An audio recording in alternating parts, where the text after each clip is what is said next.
Welcome to this week's special AEW Dynamite recap beach break for February 3rd, 2021. We go through each match, the winners and grades, then we review next week's card on AEW Dark, get you everything you need to know about AEW in less than 7 minutes. So let's begin. First up, we had the Tag Team Battle Royale. Top Flight, Private Party, Jurassic Express, the Young Bucks, the Acclaimed, Sammy Guevara and Jake Hager, Santana and Ortiz, and the Dark Order. Winner, MJF and Chris Jericho. I gave this a B minus. I was a little surprised. I thought maybe the Young Bucks would take this one, but Chris Jericho and MJF will be a tag team to look out for going forward. Next up, we get a segment with Darby Allin and Sting talking a bunch of trash.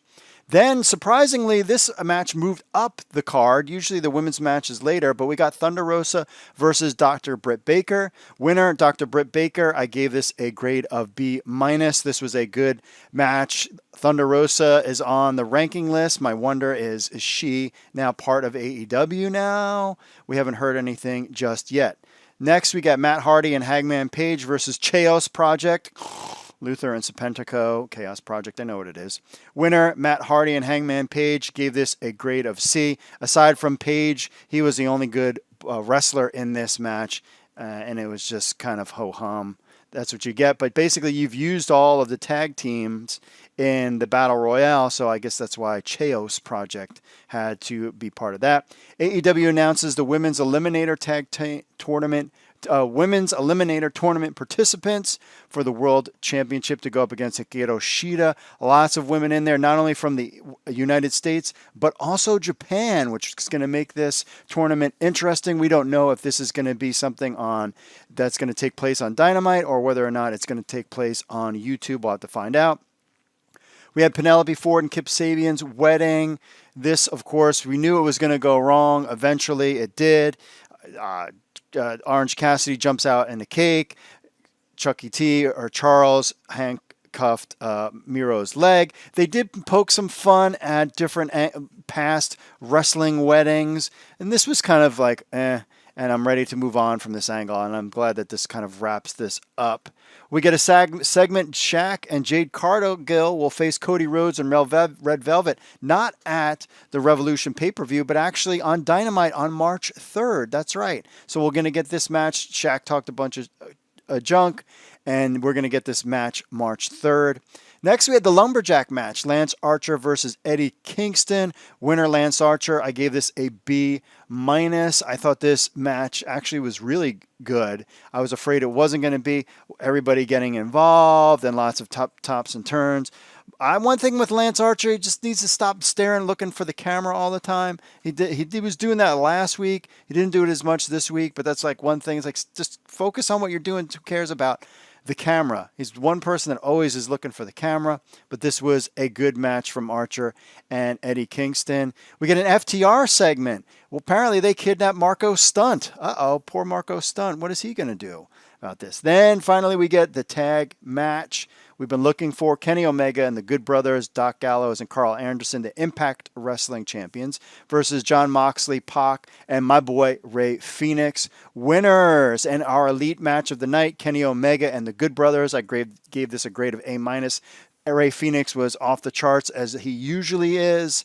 This was a great match back and forth. I mean, we're talking Pac, Rey Fenix, Kenny Omega. The Good Brothers were good. Jon Moxley was good. All was good.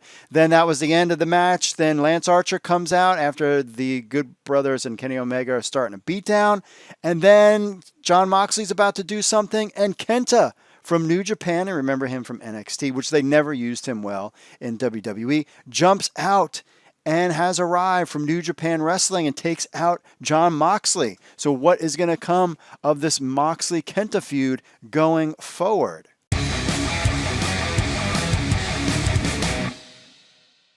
Card for next week's Dynamite. They only announced just a couple ones. First, we'll get Darby Allin versus Joey Janela for the TNT Championship match. That seems to be the big event. Then we'll get Chris Jericho and MJF versus the Acclaim, Anthony Bowens and Matt Caster. They even did their rap on Dynamite, and that was just kind of dull. I would say. And then we'll get Cody Rhodes and Lee Johnson versus Peter Avalon and Cesar Bonani. Not really sure why Peter Avalon's getting the push. Cesar Bonani, good for him to get called up to the main roster for this, or for AEW Dynamite. But Cody Rhodes, Lee Johnson, will be interesting to see with some of these guys that was picked, but there was not a lot of matches announced for next week, so we'll just have to stay tuned.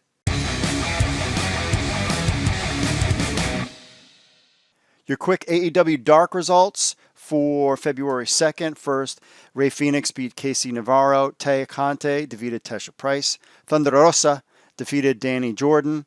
Santana and Ortiz defeated Fuego del Sol and Vari Morales. Layla Hirsch defeated Catalina Perez. The Acclaimed, Anthony Bowens and Matt Caster defeated Ryzen, and Danny Limelight. I always get that wrong. Bear Country, Bear Boulder and Bear Bronson, and Joey Janela and Sonny Kiss. They defeated Sean Dean, Baron Black, Aaron Solo, and Mike Verna.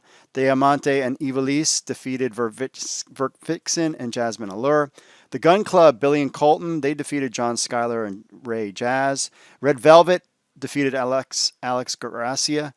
Preston Vance, number 10, defeated Jake St. Patrick. And SCU, Christopher Daniels and Frankie Kazarian beat Chaos Project, Luther, and Serpentico.